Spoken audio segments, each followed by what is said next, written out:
పెట్టుకొని ఇందులో కొద్దిగా ఆయిల్ వేసుకోవాలి.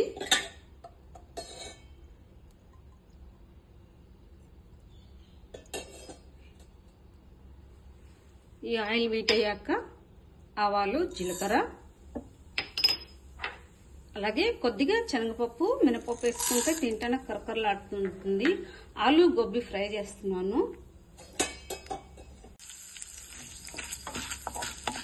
ఇవి కొంచెం వేగనివ్వాలి. అలాగే సన్నగా కట్ చేసి పెట్టుకున్న ఉల్లిపాయలు, వెల్లుల్లి కూడా వేసి వేయించుకోవాలి. ఇందులో కొద్దిగా పచ్చిమిరపకాయలు, 2 సన్నగా తరిగి కరివేపాకు ఇవి కూడా వేసుకుని వేయించుకోవాలి. సన్నగా తరిగి పెట్టుకున్న 2 ఆలుగడ్డలు. మీరు కావాలంటే ఇంకా ఎక్కువగా వేసుకోవచ్చు. క్యారెట్ వేసుకోవచ్చు, బీన్స్ వేసుకోవచ్చు. ఇలా వెజిటేబుల్స్ అన్ని కలిపి వేసుకుంటే చాలా బాగుంటుంది. హెల్త్ కూడా చాలా మంచిది. కూరగాయలు చిన్నపిల్లలకు ఒకసారి తిండి కదా, ఇందులో ఇలా వేసుకుని చేసుకుంటే చాలా మంచిది. ఇందులో ఒక 1/2 టీ స్పూన్ అల్లం వెల్లుల్లి పేస్ట్ ఫ్రెష్గా వేసుకుంటే మంచి గమగం ఆడుతుంది. వేసి ఒకసారి కలబెట్టుకోవాలి.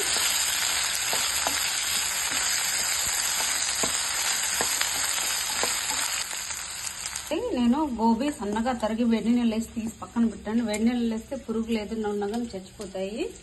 ఇవి నేను ఆల్రెడీ ముందే వేడి నీళ్ళు వేసి తీసి పక్కన పెట్టాను. ఇప్పుడు ఇవి కూడా వేసుకోవాలి. ఇందులో కలుపుకోవాలి మంచిగా.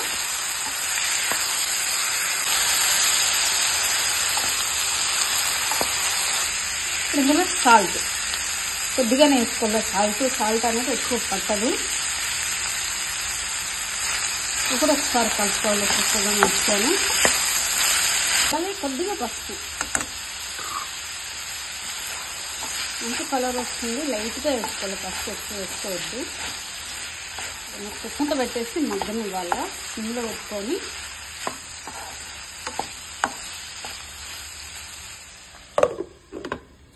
ఒక 5 నిమిషాలు మగ్గనివ్వాలి.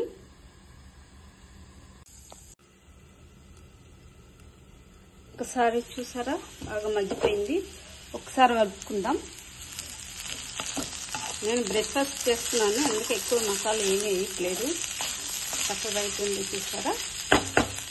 ఇప్పుడు ఇందులో నేను సన్నగా తరిగి పెట్టుకున్న పాలకూర వేస్తున్నాను 2 కట్టలు.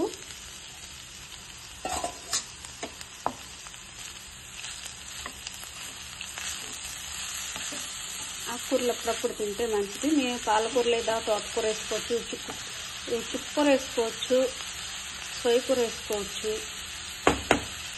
ఇప్పుడు మూత పెట్టుకొని ఒక 2-3 నిమిషాలు ఉడికించుకోవాలి. ఒక్కసారి చూసారా చక్కగా ఉడికిపోయింది. పాలకూర అన్ని రెడీ అయిపోయింది. ఇప్పుడు ఇందులో కొద్దిగా మిరియాలు కూడా వేసుకోవాలి. కారం వేసుకోకూడదు.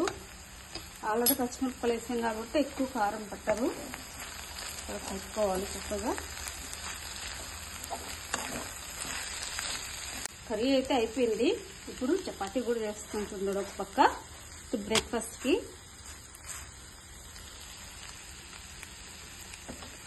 కొద్దిగా కొత్తిమీర వేసుకోవాలి. ఇప్పుడు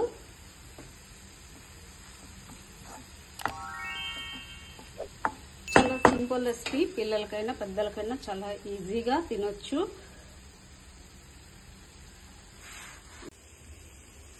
చపాతీ కూడా అయిపోయింది సరే.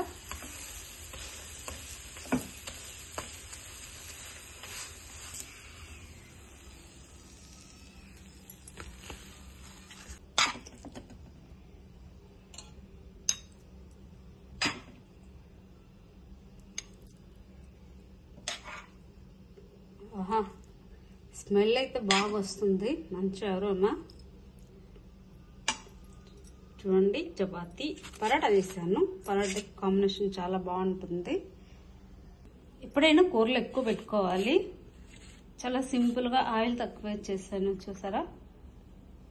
ఎప్పుడైనా కానీ బ్రేక్ఫాస్ట్కి ఇలా నేను రెడీ చేసుకున్నాను. తోడుగా కాఫీ అయినా కానీ టీ అయినా కానీ ఉండాలి కదండి. చూసారా నేనైతే కాఫీ చేసుకున్నాను.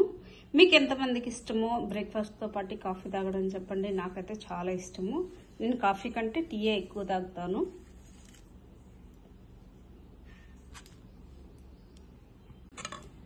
లోపు అక్కకి టిఫిన్ పెట్టేస్తున్నాను, ఎందుకంటే తనకు ఆఫీస్కి లేట్ అవుతుంది. అందుకనేసి తను వెళ్తూ ఆఫీస్లో తింటుంది కాబట్టి తనకైతే ప్యాక్ చేస్తున్నాను.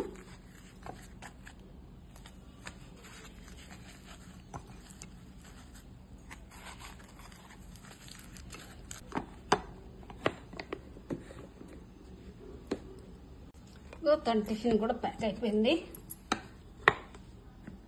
సరే, ఇలా లంచ్ కూడా తినొచ్చు. లంచ్లో కూడా మీరు కావాలంటే కీరా అవి కూడా పెట్టుకోవచ్చు, కానీ పొద్దున్నే కదండి బ్రేక్ఫాస్ట్కి ఇవి సరిపోతుంది. ఈ వీడియో కానీ మీకు నచ్చినట్టయితే ఒక లైక్ చేయండి, షేర్ చేయండి, అలాగే నా ఛానల్కి సబ్స్క్రైబ్ చేయండి. Thank you for watching.